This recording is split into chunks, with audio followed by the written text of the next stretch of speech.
So I want to welcome all of you. This is super exciting. Got a great turnout tonight for this event. And my name is Yana Jacobs. I'm the program manager at Santa Cruz County Mental Health. And I'm the author of the grant that we submitted through the county for SAMHSA dollars. And this is a transformation grant, which is kind of cool, because what it says is that we're intending to, in some way, transform the current system and change it. And the focus, as you know, of this grant was to have a peer-run crisis respite. A lot of people here in this room spoke about wanting to have a place where you all are the people providing the services, and you're working because you know what it's like to live with a mental illness. You know what it's like to go through a crisis or a major episode, going into the hospital. And the idea is to create a place that's staffed, managed, and run by consumers in the system that can help support other people when they're going through their crisis. This isn't going to be a replacement right now to the hospital. It's not going to be a replacement to crisis level services. The hope is that we're not going to have to get to that acute stage, is that we now have a place where we can come when we start to feel like we're having symptoms or we start feeling like there's something wrong and we need a little time out. Maybe you need time out from your roommates, or you need a change of scenery, and you want to have another place where you can be and have, tender, loving care and people around you that can relate to you. So that's the peer respite. It's going to have up to 8 people, up to 8 guests can actually stay at the house. Just so you know, we haven't selected the house yet. We're out searching right now. We're going to be leasing a property somewhere in the county, hopefully centrally located for the whole county, hopefully on a bus line. Some of the goals with finding the house is finding a space that feels like a respite, that's pretty and feels relaxing, and at the same time is on a bus line. That's a challenge because a lot of the beautiful places in the country aren't easily accessible. And actually, you might want your input on priorities on that issue, because Betsy Clark and I are working on looking to find a house. We're not going to choose anything without you. We're going to try to get it to the point where we've selected a few houses, at least 2, and then bring a small group, maybe 2 or 3 people that represent North and South, and people who probably don't drive that will know what it's like to get to that house, and then we'll get your input on whether we're, kind of zeroing in on the place that you would like. The other thing that's going to be transformed in this system is really having this kind of a core group of people who have a voice and are really speaking up. We're going to be creating a regular group that's going to inform and advise the respite, so that the staff who are working there aren't going to be doing everything on their own. The community is going to be having input, and the staff will be coming to you and having issues and maybe problems, and people who are on the client core will help solve that. Adrian's going to get into a little more of a description of the client core advisory group later. The other hope is that, Santa Cruz is a pretty progressive community, but ironically, we haven't had a really strong leadership group of consumers that are out there, really saying with one voice what they want and what they need. And the hope is that the peer respite is, I can see it's already happening. It's bringing people together, and people are excited about it. And the hope is that our community now will have a group of consumers that have a pretty loud voice, and that we start growing our own leadership, and we can participate in some of the statewide events that are happening, that's happening all over, where you've got consumers going to conferences and major events, and Santa Cruz has been participating, but not as much as we'd like. And so the hope is that that'll be another transformation that takes place with this grant, by just having something like a peer respite that seems to bring us all together. So what I'm here to talk about tonight, and then I'm going to turn it over to Betsy Clark, is the fact that to have this peer respite, we need to have peers who are staffing it from every level, from the management at the house to the staff who are going to be working 24/7. They're going to be shifts, 3 shifts a day, 7 days a week. There'll be volunteers. So we need to recruit people for that. And we're also going to have data collectors. Whenever you get federal dollars, they always have a big evaluation component. And this is a pretty cool evaluation. It's going to evaluate how people do in the respite. They're going to be looking at people to see what their history was a year ago, and seeing if having a respite hopefully diverted someone from ending up having a crisis where they had to go to the hospital or to Crisis House or to El Dorado. So we'll be looking at that, and then the data collectors will be the ones doing the interviews, and that's also going to be peer jobs. Data collectors will get trained and trained on how to collect the data, and they'll work with someone at the county who will be the analyst who will put it into a computer system. So now we've got the manager of the house, we've got the staff for the house, we've got the peer data collectors, volunteers, and then we're going to have an advisory core group. And then the other part that the grant funds are paying for is they're also paying for a major component of training. There's a model out there called intentional peer support. And you can Google it, IPS, or intentional peer support. And it was developed by a couple of women in New Hampshire, also peers. I believe one of them has a PhD. And they have been training people who are setting up peer respites all over the world. And just so you know, there's only 6 peer respites right now in the country, so we'll be number 7. There's none in the state of California. And these folks are going to come out and they're going to be doing a 5-day intensive training. And that's going to happen at the University Terrace Inn over on Ocean Street. We'll be using the conference room. And there's only going to be space for 25 people, and I'm telling you about it because I think some of you were on my email distribution. We want people who are going to be applying to work at the respite to make sure they get into this training. Hopefully there'll be enough slots for everyone. If not, we'll be doing the training annually so that if people don't get jobs or they're not ready to do it this year, there'll be another opportunity in the following year and the year after that and the year after that. This grant is $3.6 million, and it is going to extend for approximately 5 years.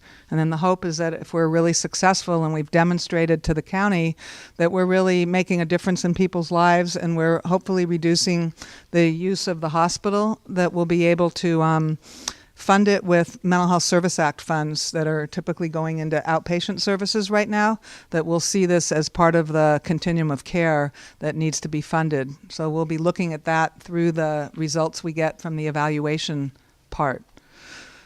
Is there anything else I need to tell you right now? One thing you'll see, and BJ brought this up, is that I've used the term, to qualify to work at the house, you have to have a lived experience. And of course, all of you, we're all having living experiences as we are sitting here. But what we're really trying to zero in on is people who who identify with having some kind of a mental health experience in terms of, if you want to say you've had a diagnosis in the mental health system of schizophrenia or bipolar. I try not to use labels. But I think that we're really trying to target people to work here who have been through some kind of a mental health experience. Whatever you want to call it for yourself is fine with me. But that, if you're going to be helping others who have been using the hospital and maybe had a traumatic experience in the hospital, that I want people to work at the house who really know what that's like. People who have heard voices and know what that's like. I mean, we've heard a lot from people who say there's nothing like talking to someone when I say I hear voices and they say I do too.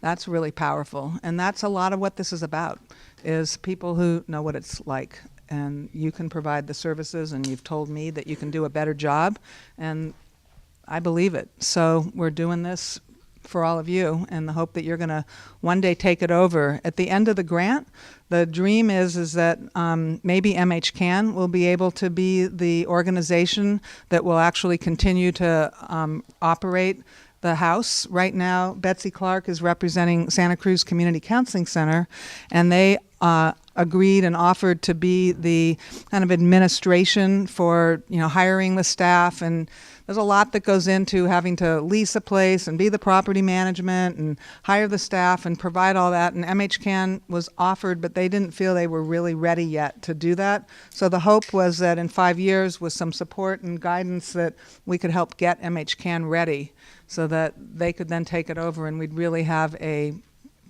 peer-run and operated program.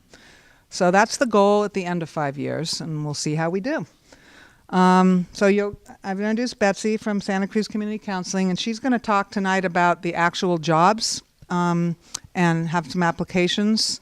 And I've also got Adrian Bernard here, who has volunteered. He's been helping me. We've been meeting about kind of agendas, and his role tonight is he volunteered to take on helping organize the client core advisory group so that we have some structure for that and somebody who's, emailing and calling, because if we're doing this right, it can't be me who's doing everything. So I'm going to be finding leadership in all of you to help kind of run different parts of this so that we make it happen with all of you. I wrote it, but my goal is to turn it over to people who really want to step up to the plate and make this happen.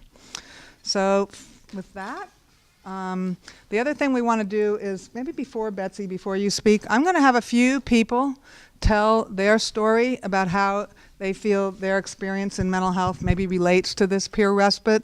I think it'll set the tone for what we're really working on and what this peer respite's all about. Karen. Hello, my name is Karen Coleman, and I'm very happy to be here among all of you. And it's a good thing, because for me, being led by my peers is one of the things I've wanted to do, and to be a leader among my community, because we hold the answers within ourselves to help one another to go to the next level. And knowing that each of us has our own answer, we can help everybody go there. And because of that, we can strengthen us in our own community. And my experience in the hospital wasn't nice, because they didn't necessarily know, and it was basically medical. And a lot of times when we're not having a real bad time, we just need some reassurance that what we're doing is quite natural, and other people have walked through it too. And I want somebody to say, hey, I'm here for you, and just, I might not have the answer, but I can sit down and listen to you, and hopefully we can come up with some kind of something. And to have a place to go to before it is a crisis, before, is very important, because once the crisis is often too late. And it's we've got to heal ourselves from within, and that's about it. And I love everybody in this community. Thank you.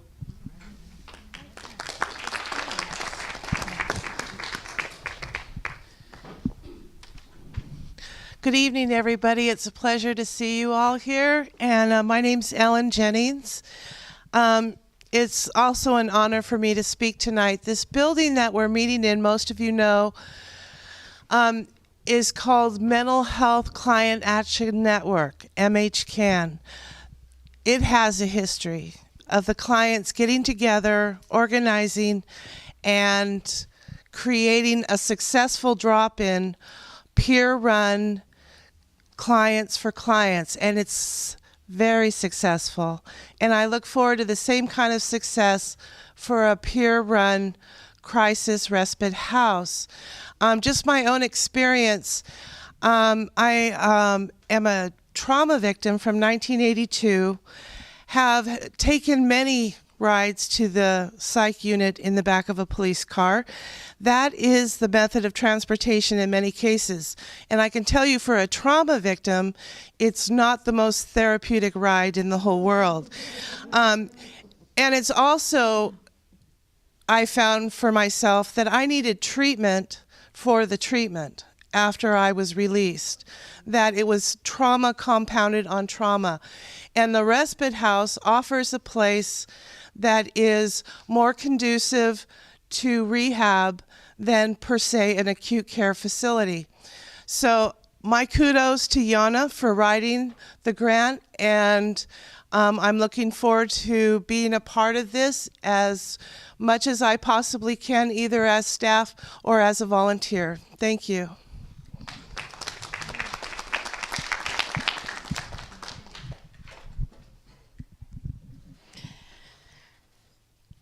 Hi, I'm Nina Stratton, and first off, I just want to say some of my favorite people on earth are in this room, and you shall remain nameless, but I hope some of you know who you are. And I'm just so happy to see everybody here. It was encouraging at 5:29 to see everybody here and alert and ready to go.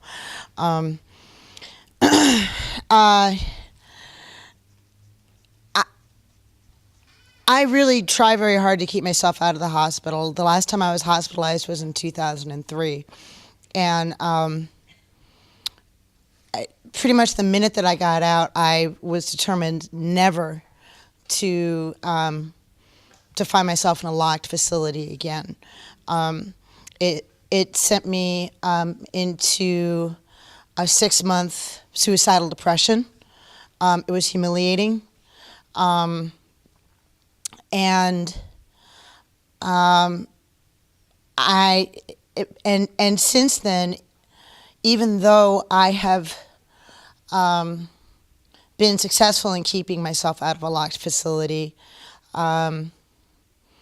it's been almost as traumatic at times to be in enough crisis to think, oh, I could be going to the hospital, and having that anxiety, knowing that that's the only alternative for me, or that's the only option for me.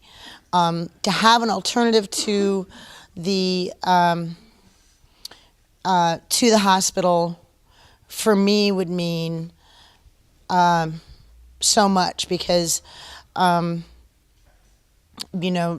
last several years I've really come to feel that I am a member of a community. I am a member of the mental health community, and to be among my peers relaxes me, it comforts me, it encourages me, and it helps me heal, and it helps me get better when I'm not feeling well. So I don't know how coherent that was, but and I also looked in the camera, which I'm not supposed to do. But that's pretty much all I have to say. Thank you.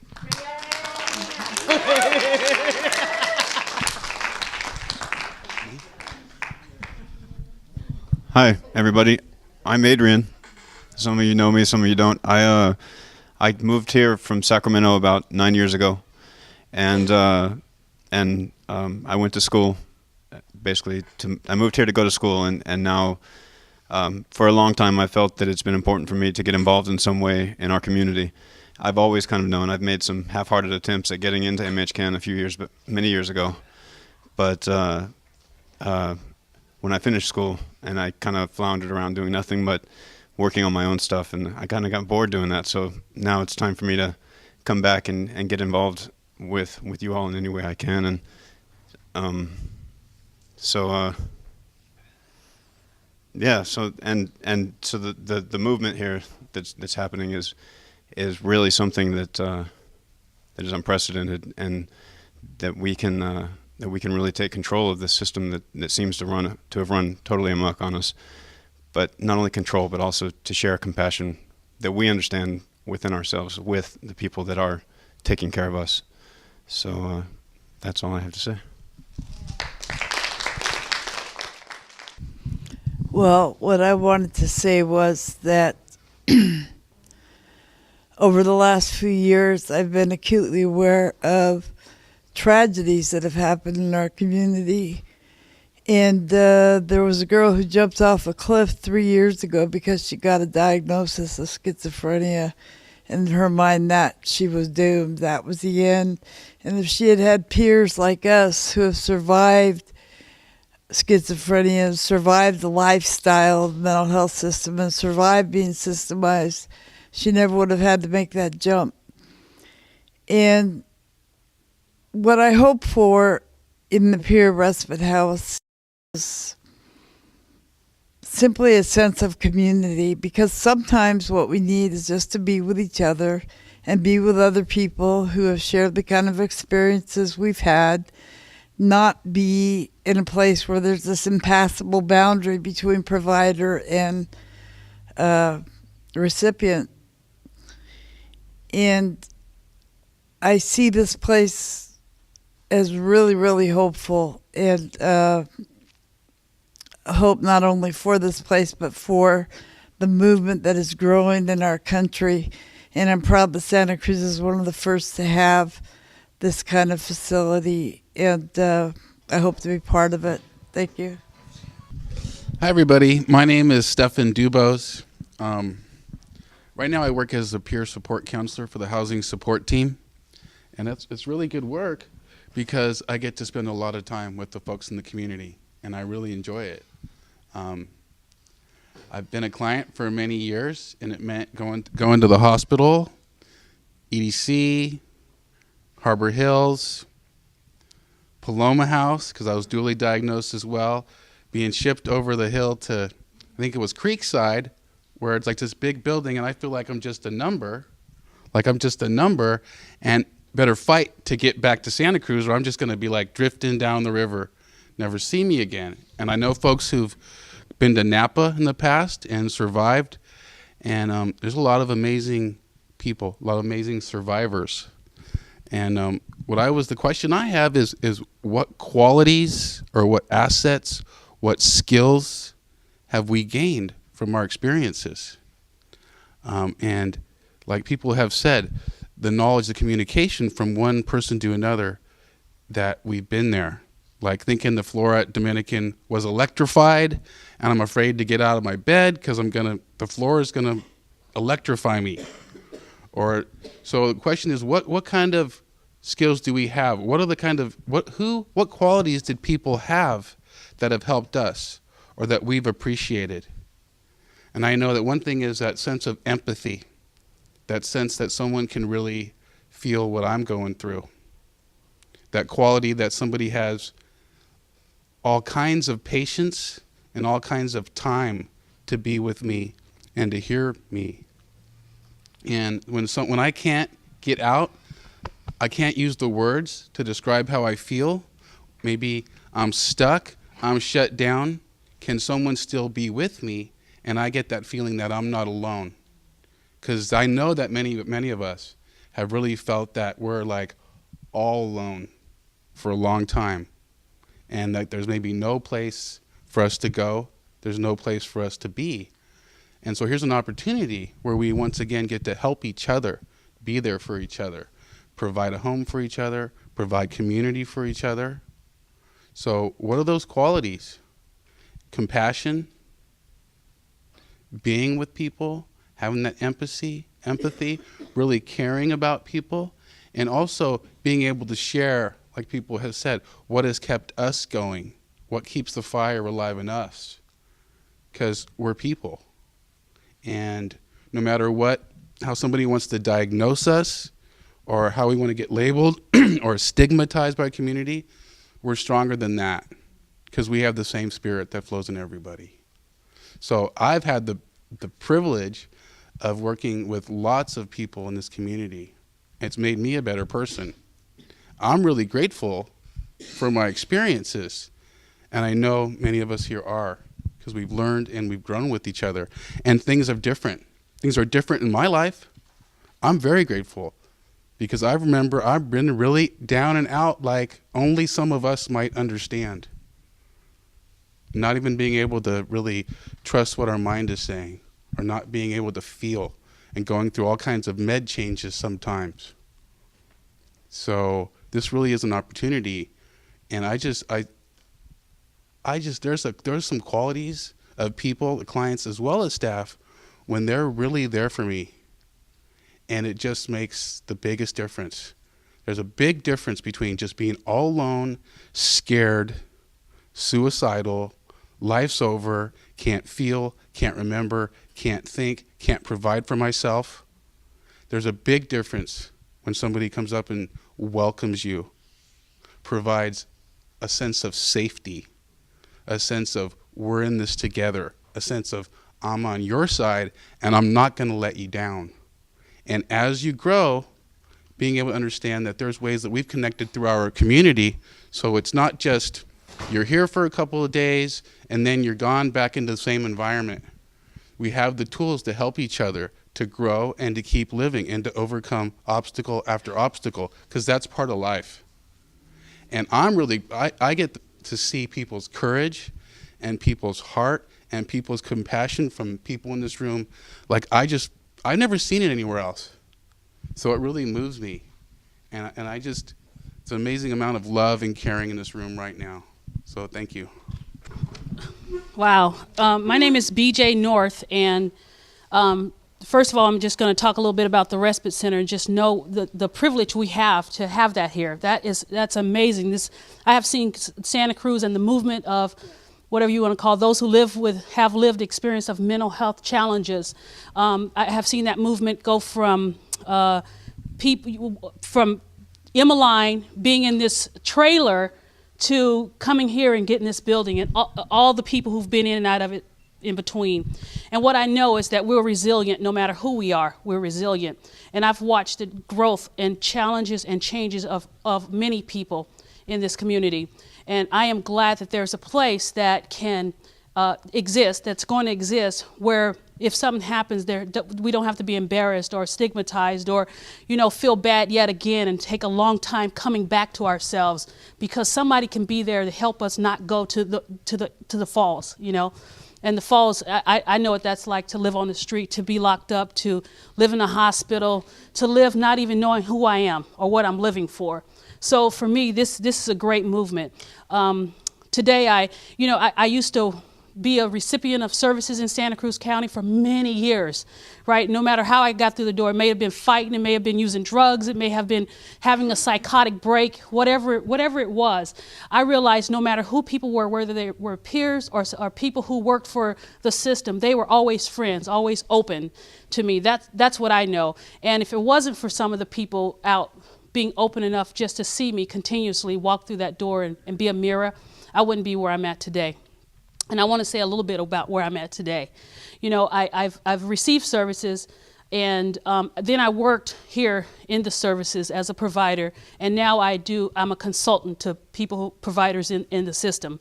So it's pretty good. It's amazing where I'm at today, and I couldn't have pictured this. I couldn't have dreamt this, opening to myself. And it took a long time of continually asking myself, why am I here? Why am I having this experience? To finally open up to myself without the stigma, right? Without feeling embarrassed. Talking to some of you in this room, being able to tell my true experience of what I was going through without shame, blame, or guilt. Like, to drop those three things really helped me open up to who I am today. If it wouldn't be for people saying, just being able to say, yeah, I understand. I know exactly what you're going through. I don't know if I would have continually heard, you're just going to be a person taking medication for the rest of your life. I probably would have never known what recovery is. But today I know recovery because people said, you know what, if you want to do it, you can do it. People have been inspiring. They have been empowering. They have been like, it takes you, continually telling me that it's up to me if I want to recover or not. It's up to me if I want to have a different experience in life or not. So for me, I love Santa Cruz County, right? I love this place because I believe everybody's heart's in it, right? I look around the table and I just think of all the people that I know in different capacities who are sitting in here right now. This is going to be amazing for us to have a place where we can just go and not have to hit that lock and the key. So that we can self-identify before we even get to that point where we may need those services or lose ourselves to the world, whatever that may be. So for me, I'm glad that there's a choice, a decision I can make, because I know that something's come up. I'm in early warning signs or when things are breaking down, and I have that choice to find an action plan that I can do for myself so I don't have to go there. Like, for me, that's amazing. And I have a lot of supporters in my life, who are sitting in this room, who have helped me not get to that place again, that roller coaster ride. So I like going to the roller coaster at the boardwalk, but going in and out of the prison systems and jails and the hospital, I don't want to do that anymore. And I stand to support people who want to take better control of their life and be towards wellness instead of illness. So for me today, it is about being towards wellness. And every day, I know that I can live well as long as I make the choices to keep me being well. The day that I don't take care of myself on a daily basis is the day I start becoming less and less and less well. And I know that for myself today. So this respite center is one of those tools that are going to be in this community, and I hope for a long time. And I look forward to the day that it is completely peer run. I've seen some wonderful places in the East Coast that are like that. They're amazing. And so it's all with us. It's with us. This group in here that we lay the foundation so that can happen. So I'm grateful that you guys are all sitting in here tonight. Thank you. I'm going to open it up for a few more people that might want to tell their story or say something. But before I do, I want to acknowledge Ron Myers, who is the Director of Operations for MHCAN, and he wasn't able to be here tonight. He's sick and he's recovering from surgery. But any of you who know Ron know that it would be, this is a big thing for him to be missing. And so I just want to acknowledge that he was totally behind us being here tonight and using the center to launch the respite. And I just wanted to give him credit for what he's done to help support us also.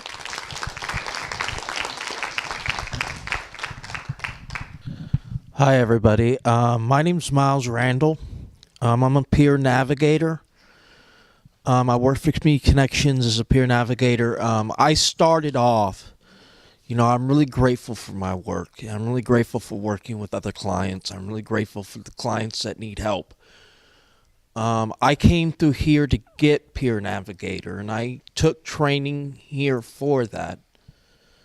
My whole response, I grew up, I'm a recovering alcoholic, and I've got 6 years clean, and I'm happy with my recovery. And I'm just my whole status was to help other people, to help the other clients, to support what we have as a foundation and a better skill and a better hope for people to step in and be in the same shoes as me or others, and maybe someday even become a counselor themselves. Maybe find a greater hope for everybody that has a mental illness. Maybe to listen and not talk, but just listen and support and be with and hug. I've seen a lot of people, a lot of clients that have hurt for so many years, they're talking to trees because they don't have nobody to talk to. They don't trust people. They're afraid. They don't want to talk to anybody. Anybody who tries to talk to them, they just respond in a real bad way.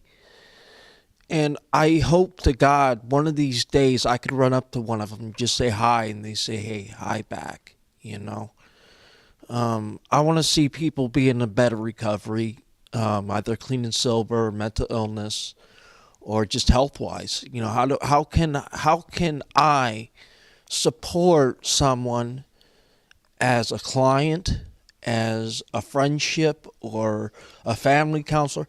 I want to go beyond all that. I don't just want to be a peer navigator. I want to take all the training I could possibly get, so that way I can give all the support that people need. And for that to be a stronger hope and another foundation for other clients to learn and grow.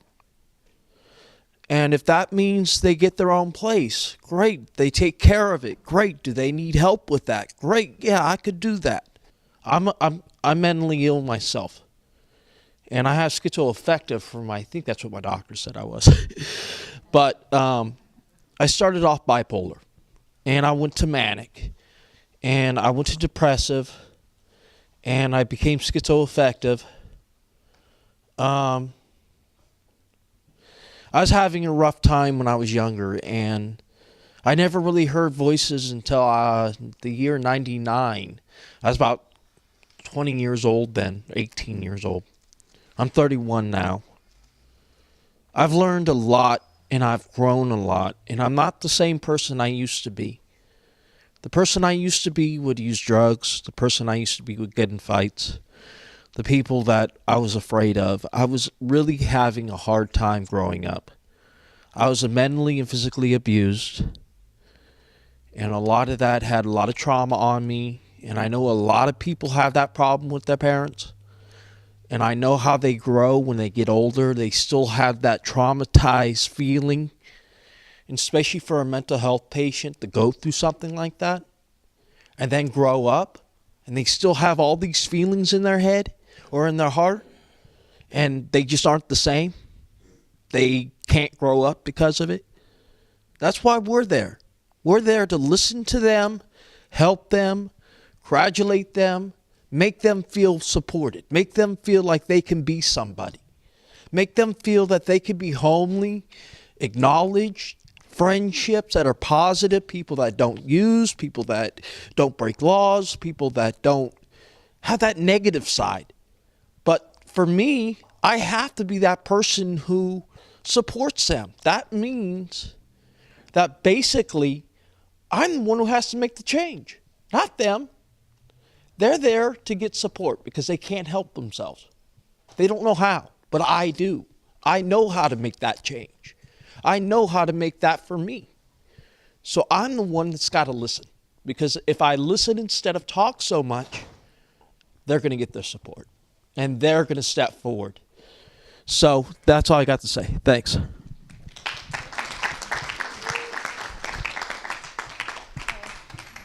Hi.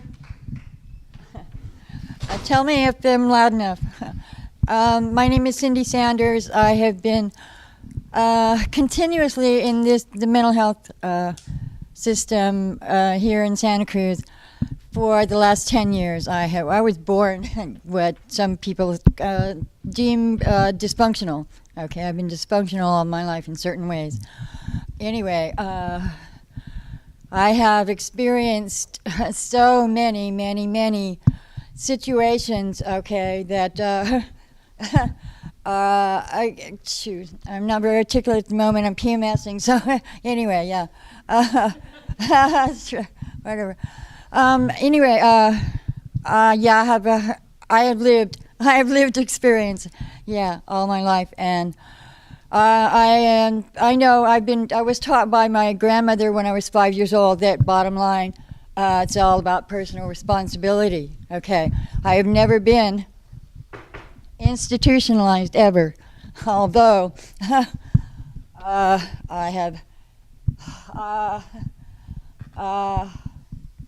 I've always had anger issues, and I've never hurt a person, but I've destroyed many objects, material objects, in temper tantrums to get out the aggravation that I felt, you know, and and yes, my family knew, whatever, okay, wasn't taken care of. In my family, dysfunctionalism of any kind was downplayed, okay, whatever. All right, anyway,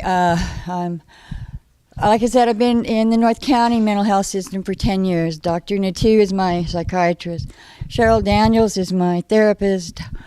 Nancy Cargus, I know. A lot of people, some of the people in this room, and I've known them for a long time. I suit up and show up. And, you know, I didn't want to come tonight. I feel terrible. You know, anxiety, whatever. But I'm here. You know, I'm fucking here, excuse me, because I know everything about these issues. I know how to fix them also. And I can be of extreme help in this reality. And I got references, checkable official references. I would very, very much like, I really need to do this, work in this system, even if it's just as a volunteer initially, because it's my job. Thank you.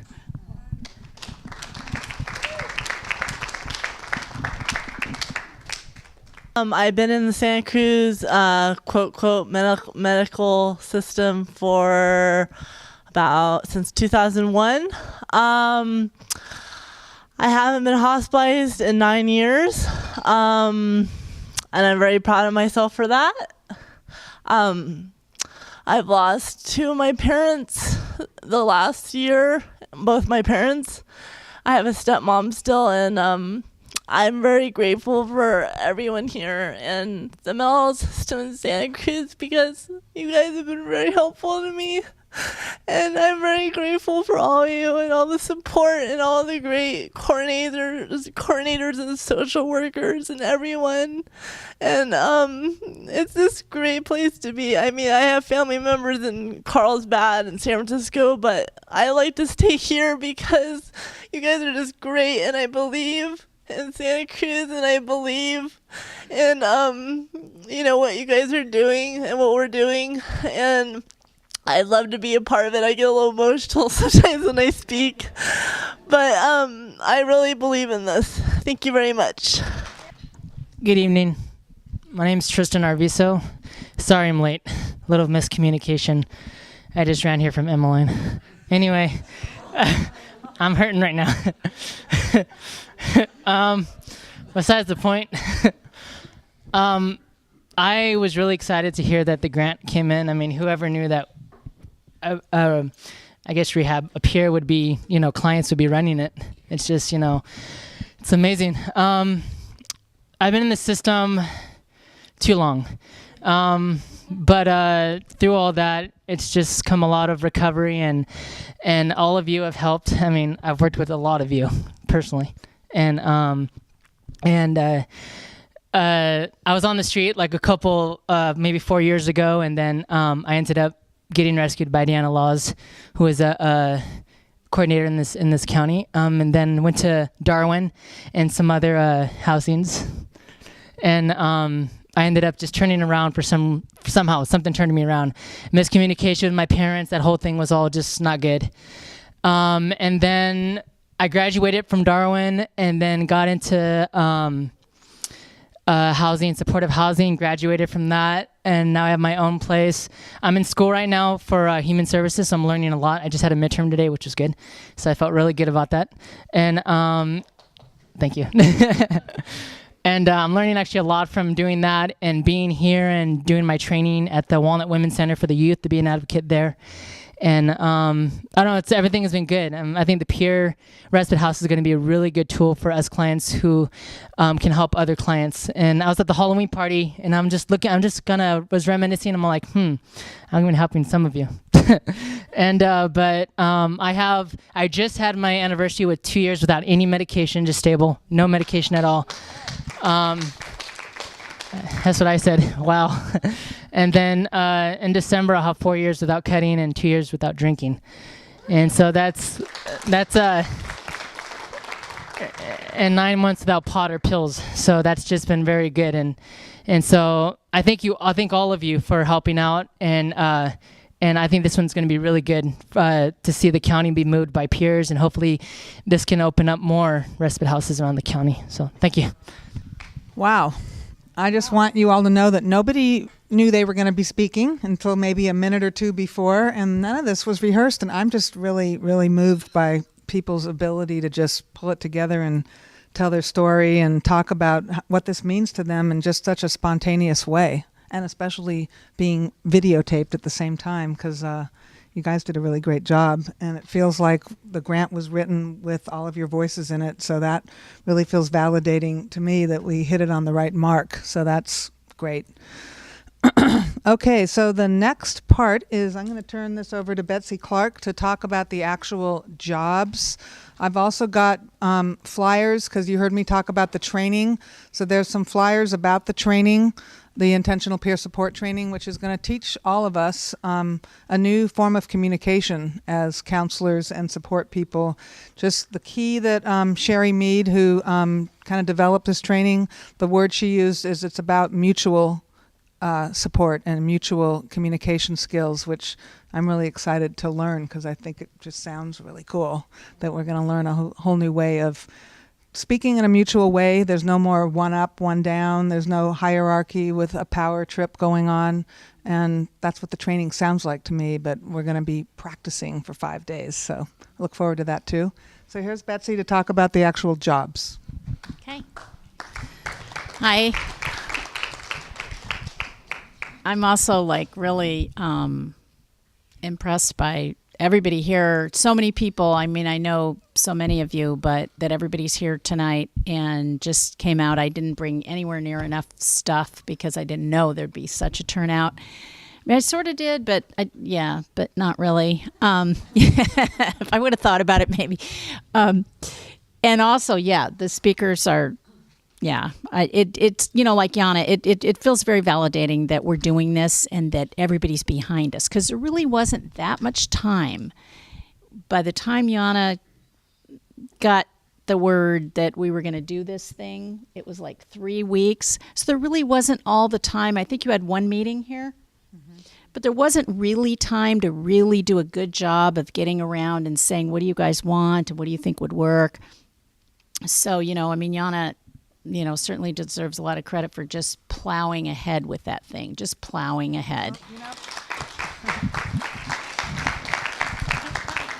I have to say that some of this came from people you might know at the California Client Network in Sacramento. Delphine Brody and Sharon Keene, who used to live in this county, wrote a letter to Rama Khalsa, the health services director, asking Santa Cruz County to apply for the transformation grant. And we really owe a lot of credit to them because they were the political muscle behind making this happen. And I really credit them for that. Delphine Brody and Sharon Keene up at the client, what's it called? The Client Network? The Network of Mental Health. California Network of Mental Health Clients. I never get that right. Okay. Back to you. Anyway, yeah, so since we're on that side thing, I'll say more about that, which is that it's not that Yana wouldn't have wanted to do it anyway. It's just that it's a tremendous amount of work, and it kind of had to go that way because Santa Cruz County has not had a good record of getting SAMHSA mental health grants. We've gotten SAMHSA substance abuse grants, which including Paloma House, which was a dual diagnosis, but we haven't had much luck with those. And so a lot of times when that just comes across, it's like, whoa, this is so much work and, probably not a very good shot. So it kind of had to come from Rama to say, okay, clear the deck, Yana. Well, clear the deck, mental health, which then became Yana. You're going to be doing this. Anyway, so it is very validating to hear that everyone's as excited as we were when we were, coming up with this. So, and I'm, honored to be involved. And, I guess people see me as a normie. I don't know if I'm totally a normie, but I kind of am. And so, I'm honored to be a part of this and to have a big role. And I think that like Yana said, the ideal thing would have been if MHCAN could have just done this, but since they weren't ready to do it, and I understand that because running a residential program is a big deal. It really is. There's a lot to think about as staffing and at the time we thought we might even have to get licensed. It still is a little up in the air whether California will make us get licensed or not. There's a lot to think about. So since the Counseling Center, since Community Support Services has other residential programs, it's something that we know how to do. So we're doing it with the goal that after 5 years, it would be turned over to MHCAN or some other consumer-run organization. And so I like to think of Bob Freese back there is at the CSS all-staff meeting yesterday when I described it as we would be the midwife for this. And we actually were the midwife for MHCAN.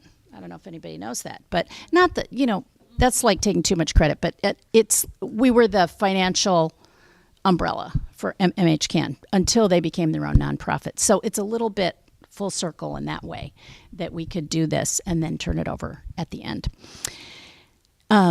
Anyway, so we have some jobs available that were written into the grant, and how we devised or how we envisioned the house is that we would have 24-hour staffing. There'd be 2 people on for the 2 day shifts, like something like 7 to 3, 3 to 11. That's not set in stone, but something like that. And then there'd be 1 person on the overnight shift.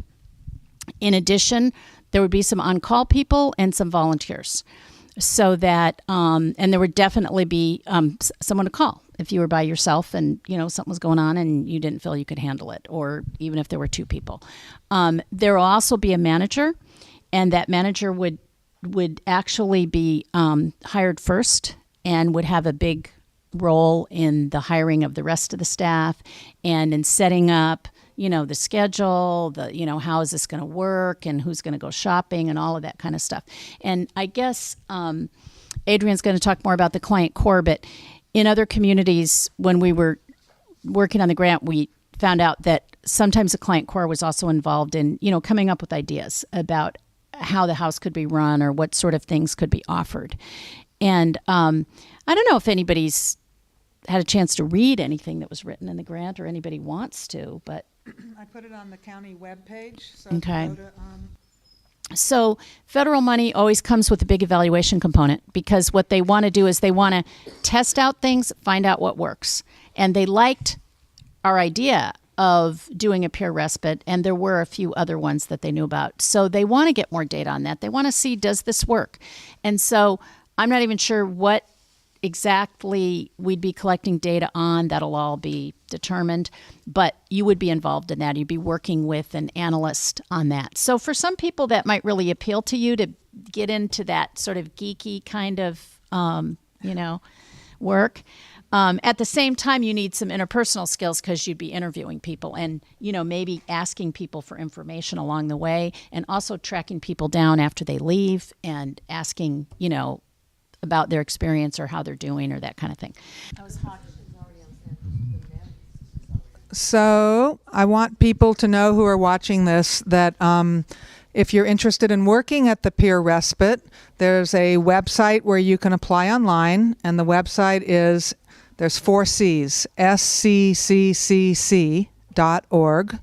And also, a requirement to work at the respite will be you have to have gone through a training, intentional peer support, and that training is going to be offered December 6th through the 10th. It's 5 days. It's going to be at the University Terrace Inn on Ocean Street, and you have to let me know, Yana Jacobs, that you're interested in getting a slot in the training because there's only 25 openings.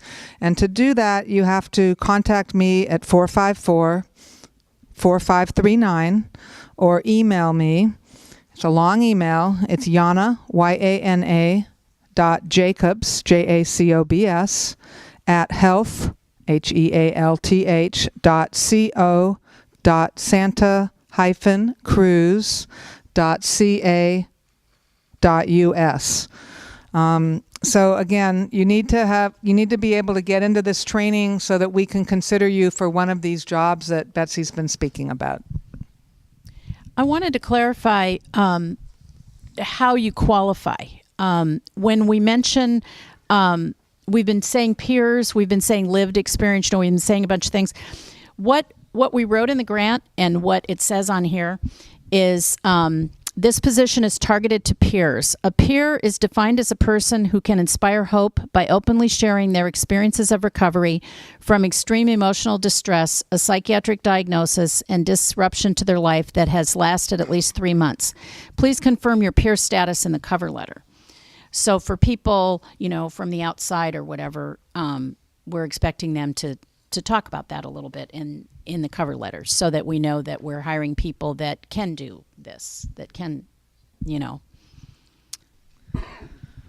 Okay, we'll be here for other questions afterwards, but now just to keep moving along, I want Adrian to have some time to describe the client core because we're going to be looking for commitments. And before we started, I wanted to say that for the people that don't know, probably at home, I think everybody in here knows that client or consumer is typically the word that we consider that for some reason or another we use to describe or define ourselves rather than mentally ill or patient or something along those lines. So for people at home, I wanted you all to know that client or consumer is the politically correct word or words. Anyway, the client core advisory board, starting with the client core, which is us today, will be organizing and getting together things that we hope to accomplish with the house, what we want to do, what we should name the house, whether we should have a logo or basically establishing what it is. This is our house. This is what we're building. So that we need to have a role in this, and the board will be 100% consumers. It'll be all of us, whoever wants to be in it, and there'll be presidents, vice presidents, and things of that nature. And it will be a board that reports to the Board of Supervisors, which entail 50%. Not the Board of Supervisors, the Board of Directors. Board of Directors, yeah.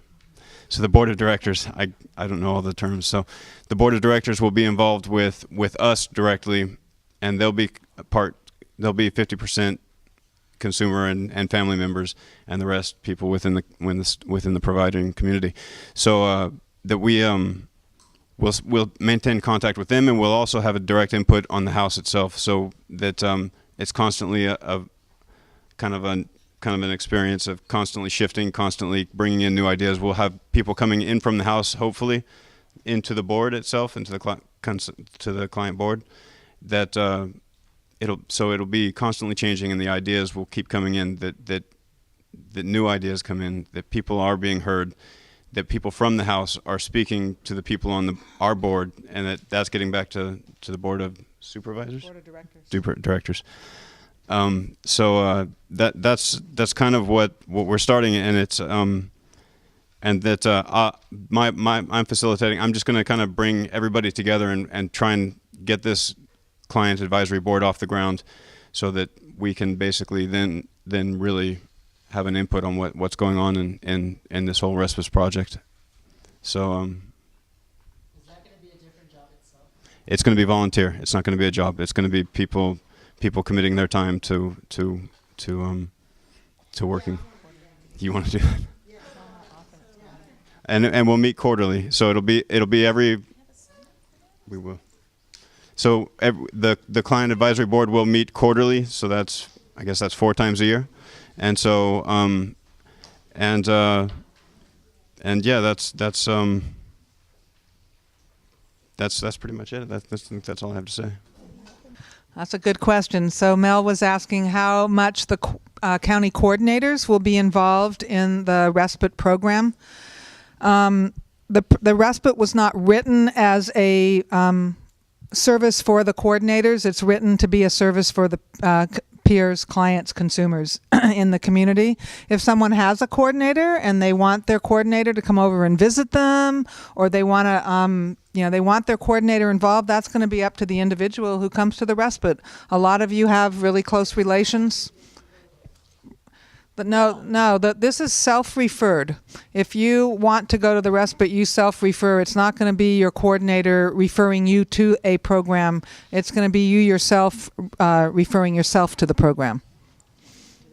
Okay, so with that, I really want to thank all of you for coming. You guys are great, and I feel like we've had a really great first client core meeting, celebrating that we got the grant and that hopefully some of you will be working there and taking the training, and that we're beginning to transform Santa Cruz into more of a peer-run mental health system. So thanks for coming.